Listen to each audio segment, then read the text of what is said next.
राधे राधे दोस्तों। कैसे हैं आप सब। आज की कहानी है प्यार बहुत ही खूबसूरत होता है।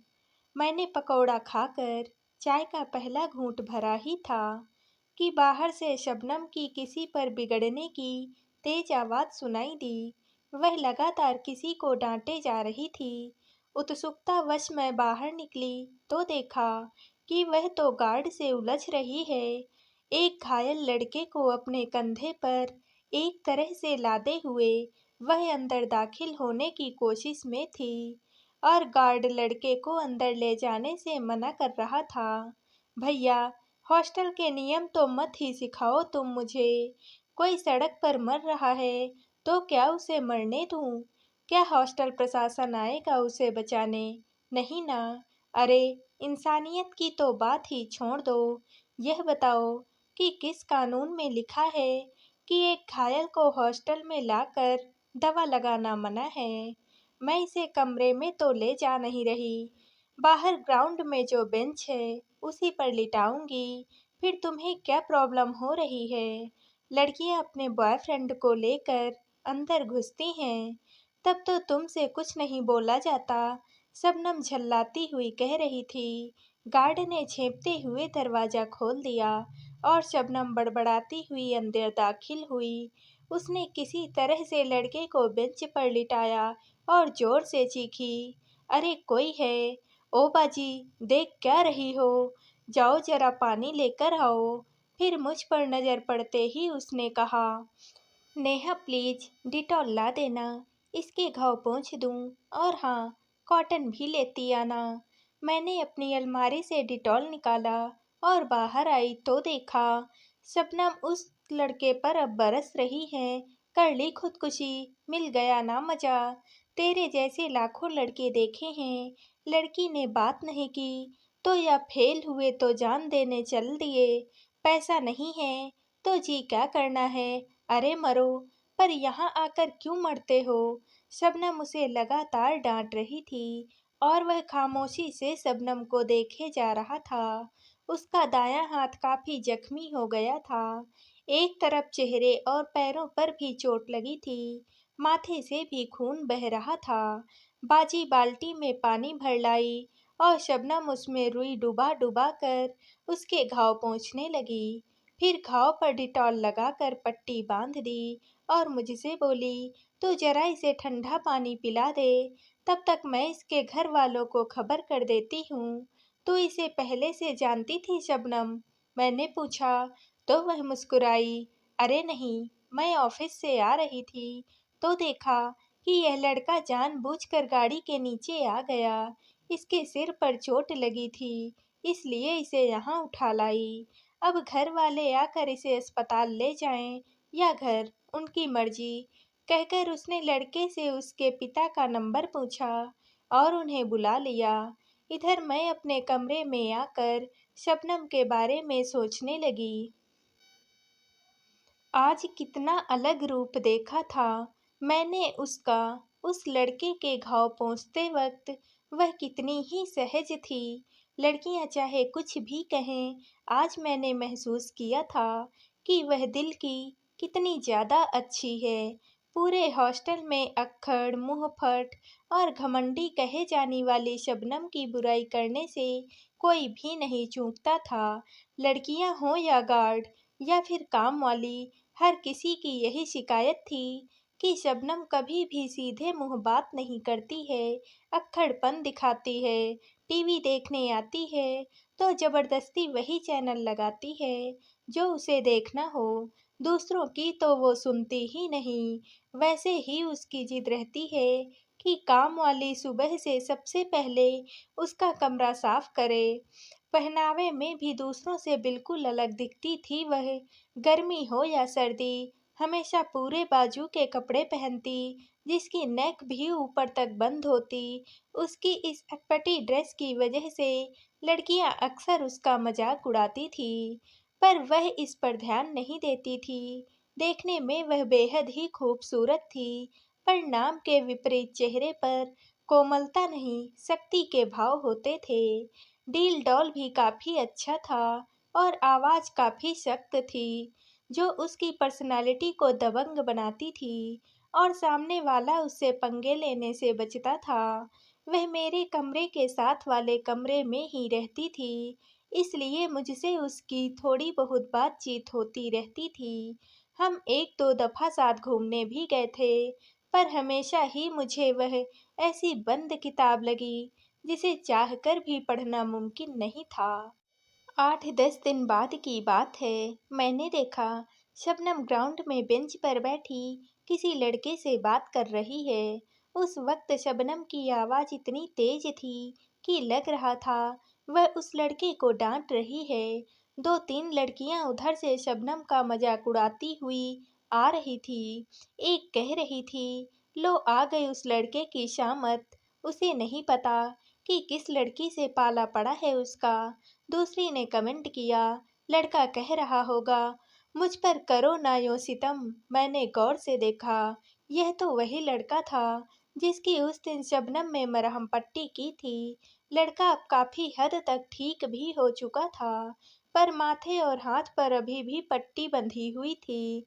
बाद में जब मैंने शबनम से उसके बारे में पूछा, तो वह बोली, धन्यवाद कहने आया था, और हिम्मत तो देखो, मुझसे दोस्ती करना चाहता था, कह रहा था फिर मिलने आऊँगा। तो तुमने क्या कहा? अरे मुझे क्या कहना था, अच्छी तरह से समझा दिया कि मैं दोस्ती-वोस्ती के चक्कर में नहीं पड़ने वाली। रोज़-रोज़ मेरा दिमाग खाने के लिए आने की ज़रूरत नहीं। लड़कों की फितरत अच्छी तरह से समझती हूँ मैं। आगे उस लड़के का हश्र क्या होगा, यह मैं अच्छी तरह से समझ सकती थी। इसलिए शबनम को और ना छेड़ते हुए मैं मुस्कुराती हुई अपने कमरे में चली आई। उस दिन के बाद 2-3 बार और भी मैंने उस लड़के को शबनम से बातें करते हुए देखा, और शबनम उसे झिड़कती हुई ही दिखी। एक दिन उसने बताया कि वह लड़का हाथ धोकर पीछे पड़ गया है, फ़ोन भी करने लगा है कि मैं तुम्हें पसंद करता हूँ। अरे यार, बदतमीजी की भी कोई हद होती है। घाव पर मरहम क्या लगाया, वह तो हाथ पकड़ने पर ही आमदा हो गया है। तो इसमें बुराई ही क्या है यार, वह तुझे इतना चाहता है, देखने में भी हैंडसम है, अच्छा कमाता है, घर परिवार भी अच्छा है, तूने ही बताया है, तो तू मना क्यों कर रही है? क्या कोई और है तेरी जिंदगी में? मैंने पूछा। नहीं, कोई और नहीं है, जरूरत भी नहीं है मुझे, और वह जैसा भी है उससे मुझे क्या लेना देना। आज पीछे पड़ा है तो हो सकता है कल देखना भी ना चाहे, अजनबी बन जाए, हजारों कमियां निकाले मुझ में। इतना ही अच्छा है तो ढूंढ लेना कोई अच्छी लड़की, मैंने क्या मना किया है? मैं क्यों अपनी खुशियां किसी और के आसरे छोड़ूं? जैसी भी हूँ, ठीक हूँ। कहते कहते उसकी आंखें नम हो उठी। शबनम, प्यार बहुत खूबसूरत होता है, यह वीरान जिंदगी में खुशियों की बहार लेकर आता है। किसी से हो जाए तो सूरत, उम्र, जाति कुछ भी नहीं दिखता। इंसान इस प्यार को पाने के लिए हर कुर्बानी देने को तैयार रहता है। मैंने समझाना चाहा, पर वह अकड़ती हुई बोली, बहुत देखे हैं प्यार करने वाले, मैं इन झमेलों से दूर ही सही, और अपने कमरे में चली गई। अगले दिन वह लड़का मुझे हॉस्टल के गेट पर मिल गया। मुझसे विनती करते हुए बोला, प्लीज़ नेहा जी, आप ही समझाओ ना शबनम जी को, वे मुझसे मिलना नहीं चाहती, तुम प्यार करते हो उससे। मैंने सीधा सा प्रश्न किया, तो चकित नज़रों से उसने मेरी तरफ देखा और फिर सिर हिलाता हुआ बोला, बहुत ज़्यादा। जिंदगी में पहली दफ़ा ऐसी लड़की देखी, खुद पर निर्भर, दूसरों के लिए लड़ने वाली, आत्मविश्वास से भरपूर। उसने मुझे जीना सिखाया है, मुश्किलों से हार मानने के बजाय लड़ने का जज्बा पैदा किया है। मैंने तो औरतों को सिर्फ पति के इशारों पर चलते, रोते, सुबकते और घरेलू काम करते हुए देखा था, पर वह तो बहुत अलग है। जितना ही उसे देखता हूँ, उसे पाने की तमन्ना बढ़ती जाती है। प्लीज आप मेरी मदद करें, मेरे मन की बात उस तक पहुंचा दें। मैं कोशिश करती हूँ मैंने कहा तो उसके चेहरे पर खुशी की लहर दौड़ गई। मुझे नमस्ते करके वह चला गया। रात को मैं फिर से शबनम के कमरे में दाखिल हुई। वह अकेली थी। आज वह गेट पर मिला था। मैंने कहा, जानती हूँ मुझे बाहर बुला रहा था, लेकिन मैं नहीं गई। मैंने उसे कुरेदा, तो प्यार से भाग क्यों रही है? जानती है, प्यार हर दर्द मिटा देता है। वह हंसी, प्यार दर्द मिटाता नहीं है, नए जख्म पैदा करता है। बहुत स्वार्थी होता है प्यार। मैं आज वजह जान कर रहूंगी कि आखिर क्यों भागती है तू प्यार से। या तो मुझे हकीकत बता दे, या फिर उस लड़के को अपना ले जो सिर्फ तेरी ही राह देख रहा है। मैंने भी देखी थी किसी की राह, पर उसने, कहते हुए अचानक से उसकी आंखें भीग गई। मैंने प्यार से उसका माथा सहलाते हुए कहा, शबनम, अपने दिल का दर्द बाहर निकाल, तभी तू खुश रह सकेगी। मुझे सब कुछ बता दे। मैं जानती हूँ कि तू दिल की बहुत अच्छी है, पर कुछ तो ऐसा है जो तेरे दिल को तड़पाता है। यह पीड़ा तुझे सामान्य नहीं रहने देती। तेरे चेहरे, तेरे व्यवहार में झलकने लगती है। यकीन रख, तू जो भी बताएगी वह सिर्फ और सिर्फ मुझ तक ही रहेगा। पर मुझसे कुछ मत छिपा। किसने चोट पहुंचाई है तुझे? वह थोड़ी नॉर्मल हुई तो बिस्तर पर पीठ टिका कर बैठ गई और कहने लगी, नेहा, 4 साल पहले तक मैं भी एक ऐसी लड़की थी जिसका दिल किसी के लिए धड़कता था। मैं भी प्यार को बहुत खूबसूरत मानती थी। मेरी भी तमन्नाएं थी, कुछ सपने थे। दूसरों से प्रेम से बातें करना, मिलकर रहना अच्छा लगता था मुझे। जिसे प्यार किया उसी के साथ पूरी उम्र गुजारना चाहती थी। और उसकी, यानी विक्रम की भी यही मर्जी थी। उसने मुझे हमेशा एतबार दिलाया था कि वह मुझे प्यार करता है, मेरे साथ घर बसाना चाहता है। हमारी जोड़ी कॉलेज में भी मशहूर थी, पर वक्त की चोट ने उसकी असलियत मेरे सामने लाकर रख दी। एक दिन मैंने देखा कि मेरी बाह और पीठ पर सफ़ेद निशान हो गए हैं। मैं घबरा गई, डॉक्टरों के चक्कर लगाने लगी, पर दाग बढ़ते ही गए। जब मैंने यह राज विक्रम के आगे खोला, तो उसके चेहरे के तो भाव ही बदल गए, और 2-4 दिनों के अंदर ही उसका व्यवहार भी बदलने लगा। अब वह मुझसे दूर रहने की कोशिश करता। हालांकि 1-2 दफ़ा मेरे कहने पर वह मेरे साथ डॉक्टर के पास यहाँ भी गया, पर कुछ अनमना सा रहता था। धीरे धीरे वह मिलने से भी कतराने लगा। उधर हमारी पढ़ाई पूरी हो गई और पापा को मेरी शादी की फिक्र होने लगी। मैंने विक्रम से इस बारे में चर्चा की तो वह शादी से बिल्कुल मुकर गया। मैं तड़प उठी, उसके आगे रोई, गिड़गिड़ाई, पर सिर्फ इस सफ़ेद दाग की वजह से वह मुझसे जुड़ने को तैयार ही नहीं हुआ। कहते हुए उसने अपने कुर्ते की बाजू ऊपर उठाई। उसकी बाह पर कई जगह सफ़ेद दाग थे। शून्य की तरफ देखते हुए वह बोली, मैं आज भी उसे भुला ना सकी, पर कहाँ जानती थी कि उसका प्यार सिर्फ मेरे शरीर से जुड़ा था। शरीर में दोष उत्पन्न हुआ तो उसने राहें ही बदल ली, किसी और से शादी कर ली। तभी मैंने समझा कितना स्वार्थी, कितना संकीर्ण होता है यह प्यार। मैंने तो विक्रम की शक्ल भी नहीं देखी थी। देखने में बिल्कुल एवरेज था, सांवला, मोटा। मैं उससे बहुत खूबसूरत थी। मैं चाहती तो उसकी कमियां गिनाकर उसे ठुकरा सकती थी, पर मैंने तो प्यार किया था, और उसने ऐसी चोट दी कि सारे जज्बात ही खत्म कर डाले। तभी से मुझ में एक तरह की जिद आ गई। मैं समझ गई कि जिंदगी में मांगने पर कुछ भी नहीं मिलता। मुझे जो चाहिए होता है वह जबरदस्ती दूसरों से छीनने लगी। खुद को कमज़ोर महसूस नहीं कर सकती मैं। किसी की सहानुभूति भरी नज़रें भी नहीं चाहिए, ना ही किसी का इनकार सह पाती हूँ। यही जिद मेरे व्यवहार में नज़र आने लगा है, और शायद यही वजह है कि मैं 35 की हो गई, पर शादी के नाम से दूर भागती हूँ। यह सब बहुत ही स्वाभाविक है शबनम, पर सच तो यह है कि विक्रम का प्यार मैच्योर नहीं था।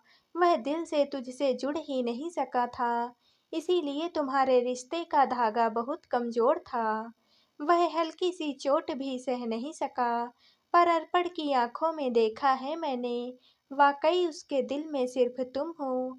क्योंकि उसने सूरत देख कर नहीं, तुम्हारे गुण देख कर तुम्हें चाहा है, इसलिए वह तुम्हारा साथ कभी भी नहीं छोड़ेगा। किसी स्वार्थी इंसान की वजह से खुद को खुशियों से बेजार रखना कहाँ की अक्लमंदी है। शबनम, यदि ठंडी हवा के झोंके सा अर्पण का प्यार तुम्हारे जख्मों पर मरहम लगा सकता है, तो दिल की खिड़कियां बंद कर लेना सही नहीं। मैं कैसे मान लूं कि अर्पण का प्यार सच्चा है, स्वार्थी नहीं। ऐसा कर, उसे हर बात बता दे, फिर देख वह क्या कहता है। मैं जानती हूँ उसका जवाब निश्चित रूप से हाँ होगा। शबनम ने उसी वक्त फोन उठाया और बोली, ठीक है, यह भी करके देख लेती हूँ। अभी तेरे सामने बताती हूँ उसे सब कुछ। फिर उसने फोन मिलाया और स्पीकर ऑन करके बोली, अर्पण, मैं तुमसे बात करना चाहती हूँ, अभी, इसी वक्त। समय है तुम्हारे पास? बिल्कुल, आप कहिए तो, अर्पण ने जवाब दिया। अर्पण, तुम्हारे दिल की बात नेहा ने मुझ तक पहुंचा दी है। अब मैं अपनी जिंदगी की असलियत तुम तक पहुंचाना चाहती हूँ। बस एक हकीकत, जिसे सुनकर तुम्हारा सारा प्यार काफूर हो जाएगा। ऐसा क्या है शबनम जी? बात यह है कि मेरे पूरे शरीर पर सफेद दाग हैं, जो ठीक नहीं हो सकते। गले पर, पीठ पर, बाहों पर और आगे, हर जगह। अब बताओ क्या है तुम्हारा फैसला? फैसला क्यों बदलेगा शबनम जी? और दूसरी बात यह कि किसने कहा दाग ठीक नहीं हो सकते? मेरे अंकल डॉक्टर हैं, उन्हें दिखाएंगे। हम वक्त लगता है, पर ऐसे दाग ठीक हो जाते हैं। मान लीजिए ठीक ना हुए तो भी मुझे कोई फर्क नहीं पड़ता, क्योंकि मैं आपको चाहता हूँ। कमियां तो मुझ में भी हैं, पर उससे क्या? एक दूसरे को अपनाने का मतलब एक दूसरे की खूबियों और कमियों को स्वीकारना ही तो होता है। कल को मेरे शरीर पर कुछ हो जाए या मुझे कोई बीमारी हो जाए, तो क्या आप मुझे छोड़ देंगी? नहीं ना शबनम जी, बताइए। मेरी मम्मी पास ही बैठी हैं, उन्होंने सब कुछ सुन लिया है और उनकी तरफ से भी हाँ ही है। आप बस मेरा साथ दीजिए। आप नहीं जानती, मैंने बहुत कुछ सीखा है आपसे। आप मेरे साथ रहेंगी तो मैं खुद को बेहतर ढंग से पहचान सकूंगा, जी सकूंगा अपनी जिंदगी। I love you. शबनम ने मेरी तरफ देखा। मैंने उससे हाँ कहने का इशारा किया तो वह धीरे से बोल उठी, आई लव यू टू। फिर शबनम ने तुरंत फोन काट दिया और मेरे गले लग कर रोने लगी। मैं जानती थी आज उसकी आंखें भले ही रो रही हों, पर दिल पहली दफा पूरी तरह प्यार में डूबा हुआ मुस्कुरा रहा था। तो दोस्तों, आप सबको ये कहानी कैसी लगी? कमेंट में अपनी राय जरूर दीजिएगा और वीडियो को लाइक व शेयर कीजिएगा। दोस्तों, अगर आप इस चैनल पर नए हैं और आपने अभी तक चैनल को सब्सक्राइब नहीं किया है, तो प्लीज़ हमारे चैनल को सब्सक्राइब कर लीजिएगा। कल मिलते हैं एक और नई कहानी के साथ। आप सभी का बहुत बहुत धन्यवाद।